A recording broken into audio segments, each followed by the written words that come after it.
places, if you waka enter Nigeria from any angle, nobody will hold you.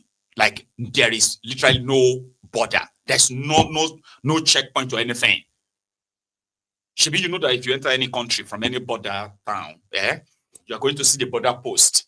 They're going to ask for your details, your identity, your travel document, and the rest of it. Even if you're from this West African country, right? Fair enough. You will still present an ID. No, you don't need an ID from that places, so from those places. So, but guess what? For you to pass through their country without any form of identification, they don't bond you well. It is only Nigeria that is the only country in the whole world that 70% of his own border entrance to his own country, 80% is borderless. It's just an open field, open land. Everybody, yeah. Yeah, you're gonna need a wall. It is crazy. So the only thing that can save all of us, Musa and others, is that Musa should go back to the North Central Middle Belt and become the chief of defense staff for them in the Middle Belt and defend the Middle Beltons. Let the Fodios, the descendant of Fodios, who believes that the Nigeria is the estate, inherited by their own forefathers, as they have been told, right? So let them battle the Sharia knot where they can actually hold, because that's the only place that I believe Fodio possibly left for them. It didn't leave Yoruba land or any other land outside that Fodio land. So when you want to defend their people who have brought so much destruction and disruption to Nigeria, I think it is better it is local and domesticated that way. Sure, you get, everybody go deal with their own problems from their own different part of Nigeria and let the Fodios deal with the Fodios in that side, because the mindset of the Fodios is quite evil and so strange. Do you understand? Every one of them who are the descendant of the Fodios and those who feels like them because of religion, like Shettima, who is a Canori man. It's not a Fulani, it's a Canori man. Canori are those ones behind Boko Haram. Kanuri people, Kanuri are the terrorists, the Boko Haram terrorists, by the way. And I'm not saying that all Kanuris are, sure you get, just so you know. Fulani terrorists are on this side. Boko Haram, ISWAP, and the rest of them, they are majorly Kanuris. And that is why Maiduguri, Borno state, where the Boko Haram have become so established, they didn't just become established. They had their mosque. They were in government in Borno state. The first leader of the Boko Haram that got killed, Mohammed Yusuf, was a youth leader in the government of Alimodu Sheriff in Borno state. He was a political appointee. The man that they said started Boko Haram, right? The guy was a youth appointee. I don't know if they made him commissioner or advisor, but they politically appointed him. And then when they were done with them, after using them for elections and every other thing there, right? They set the guy up. Then they killed him. They said he was trying to escape. How could somebody who you tied his hand, tied his legs at the back of your car, then shot at a close range, and you still uploaded a picture of him being shot, tied down? They tied him like this. They tied his hand and his leg. And police said he was trying to escape. That's why they shot and killed him. That's what got the Boko Haram started. Now, Shettima is a loyal Boko Haram sympathizer. Are you with me? So there was a picture he took that made it to the media where he was eating with people suspected to be terrorists or repentant terrorists. He didn't deny. He said most of these, especially Fulanis among them, most of them got the wrong side of the stick in Nigeria, and they have lost so much. So that's why they are killing people. In order to kind of like fix that, Shettima, defending that picture, Shettima said, I had to rehabilitate them. And at a point, when we build schools, build this and build that for them, I also hired some of these terrorists to become the security there. Today, out of 27 local governments in Borno State, only 3 local governments is functional. Yeah, you heard me right. 24 local government areas are now under the control of terrorists in Borno State. That Shettima is your vice president today. You can do all the math. The jockey relationship between the Canoris and the Fulanis. When Boko Haram moved to the Sambisa forest, they allowed the Fulanis to graze their livestock until wars trickled down to them that the Fulanis were revealing information on the movements of the Boko Haram to the Nigerian military. So they dropped them away, confiscated all their livestock. Very wealthy individuals became destitute overnight. Most of them became my guards in the schools the government was building across Borno State, because underneath the mayhem of Boko Haram, beneath the nihilism lies the real cause, which is extreme poverty.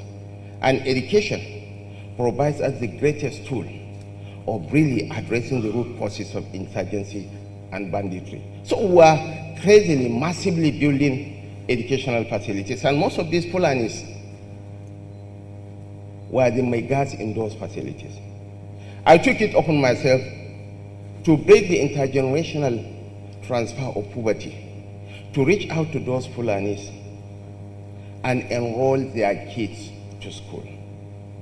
I was even giving them rice, beans, clothing items, just to convince them to entrust their kids to me so that I can take them to school. And I was not keen on mixing them with the local people because they are the poorest of the poor. I even built a school, a special school. All the classrooms were air conditioned. We were using digital education aids. We were feeding them 2 times per day. And we were bringing buses. Buses were conveying them from their homes to the school, just to encourage the parents. Regularly, whenever I go on visits, I used to sit down with the parents, eat, chat, just to win their confidence. One of those pictures recently went viral. Shettima dining with Bandits and Boko Haram in Maiduguri. But I have developed thick skin to such accusations, but none of the serious media houses took those stories. So the greatest threat to our democracy and our national survival is not the mainstream media. The anarchists in the social media are the greatest threat. I know they will come after me. That's the price of leadership. They are serious commentators and they are mischief mongers. Perhaps the most sacred duty of the media ẹni òfò ni ẹ ṣòfò láyé ẹ tún sí lálìkìyàmọ ẹ̀yin rádaràda wọ̀nyí. ẹni. Wàláìtàláì Shettima ó ṣòfò ni. A terror sponsor, he knows what he's doing. If Nigeria was a real country, that guy would be in jail. He won't be your vice president, like your druggie. He will be in jail. They don't kill them by now. They should have killed them by now. Because terrorism and drug dealing and what have you. No, they would have killed them by now if Nigeria was a real country. Shettima enabled the Boko Haram terrorists. Did you hear him when he said, when Boko Haram moved to Sambisa, they were still very much in good relationship with the Fulani. But later, they suspected that the Fulanis are giving information to the military. So they confiscated all their cows. So Shettima, now took them in. Here you go. Build schools for their children. Send their children to school. Turn them to Megad at his school, special schools he built. He didn't tell you that Kabiru Shokoto, the guy who was behind the is it Christmas Day bombing or Boxing Day bombing, Christmas Day bombing in Abuja. Remember, Kabiru Shokoto that killed nearly 200 people in that bomb blast. He was arrested, he was being charged, then he escaped. Guess where he was living? He was living inside the governor's lodge. The governor of Borno State's lodge in Abuja. He was there for 11 months. They were looking for him. He was driving this madman. He was driving the convoy, inside the convoy of the governor of Borno State, inside Abuja, where DSS were looking for him. He was inside Abuja for 11 straight months. When he was finally recaptured, he told them that he's been living inside the governor's lodge. So that's the madman that is saying that the social media always come for him. The reason why he was eating food with those Fulanis there was because they were victims of Boko Haram, and he wanted to make them believe that education is better, education is good. Today, the Fulani terrorists have now metamorphosed into what they are now calling bandits, but they are terrorists. Pure and simple terrorists. So Shettima, a terror enabler, knows what he did. He knows what he is doing. He should be arrested too. Where is that guy's name? Musa, if you are sure that you really want to be the solution to the insecurity, by 7 a.m. tomorrow morning, Shettima should be in handcuffs. But you know that's not going to happen. Nah, I know it's not going to happen. But here is one of them. Marafa is a senator. He's on the side of Trump. By telling you that I share a different view from most Nigerians about these comments made by the United States. I strongly support the President of America, that is President Donald Trump, for issuing that I don't want to call it threat, but it is more like a threat. I differ with a lot of Nigerians because most Nigerians look at it from the perspective of patriotism, sovereignty of the country, which I agree with and I subscribe to. But of what importance is sovereignty or patriotism to a dead man? I come from Zamfara State, where you can rightly describe as the epicenter of these activities, where people are killed almost on a daily basis, and 99% of them Muslims.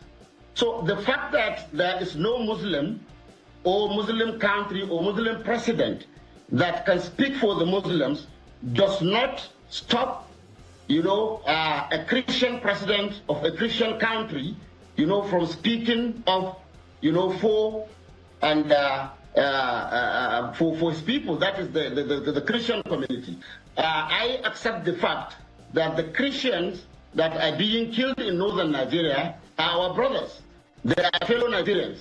And if we can have them protected at least, I believe we are somewhere. As far as we are concerned, from Zamfara and from what we are seeing in northern Nigeria, especially northwest, now we are gradually surrendering to the bandits, where you see communities on their own, taking the lead to now initiate dialogue and the peace resolutions. Maybe you put it in quote because that is we are just surrendering to them, because you see the bandits coming to the venue, in camouflage uniform of army, police, heavily armed and everything, while our security agencies, were standing by the side doing nothing. Now let us go back to the issue. So, like I said, sovereignty is something, patriotism is something. I'm not discounting them, but they are only meaningful when you are alive, and when you have your. By telling you that I share a different view from. Sovereignty.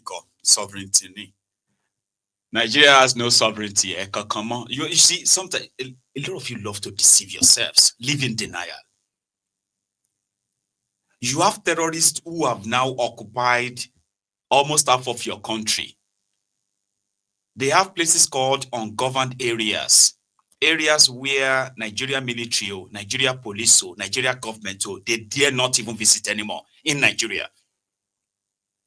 Yeah, they dare not. Nigerians in their millions have been displaced from all these places. Those who couldn't go anywhere, trapped within these spaces, right? They've been subjected to the rules of the terrorists. But they are paying taxes to terrorists inside Nigeria. So what sovereignty are you talking about? Nigeria is a sovereign country. America want to come out. What are you talking about? What are you talking about? Sovereignty of what?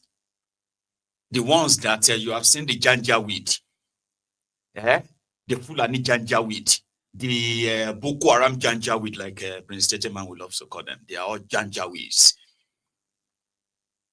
hunting Nigerians, speaking Nigerians like they are just sport or game. Here you get like they're just hunting them, kill the ones they will kill, and then kidnap the ones they will kidnap, rape them, and all of that. And all your politicians could do was just to try to make sure that you are not Islamophobic, you are not Fulaniphobic, like mad. Oh. So what sovereignty are you talking about? And I think that's why this Dane Bulaba, this mofo, was almost like tearing his shirt this morning when he was on this program on Arise. You probably have seen this, right? He's the spin doctor. He's been struggling to be a spin doctor for Tifnubu by trying to change the narrative, by gaslighting people. He was at a point shouting that there was no Christian genocide in Nigeria. Then he went on and he said, oh, it was the IPOB that told America to designate Nigeria that they are killing Christians. Oh, then he went, they went on and on and on and on looking for what to stick. They said that it was Peter Obi. It was after Peter Obi visited America. That was after that the American indicted Nigeria. He's been jumping everywhere, trying to see what is going to stick. That's what happened at the channels this morning. Watch this. Disgraceful. So this is the problem I have. When we started, I am more about solution, about what we're doing. When this whole crisis started, mission. That madman, that mofo Bulaba, is also a Christian from Borno State, communities that have suffered so greatly, especially this Christian religious targeting that Boko Haram have actually targeted and killed people, like they did in Chibok, killed people because they are Christians. Communities ransacked. This way they know they go back to a village anymore, like it doesn't know. From London to Abuja, Abuja to Lagos, all of this sleeping inside hotels for free. So right now, is spinning something. So this is the problem I have. When we started, I am more about solution, about what we're doing. When this whole crisis started, the first time was about debunking the notion of Christian genocide, because we are about solution, people were about profiling.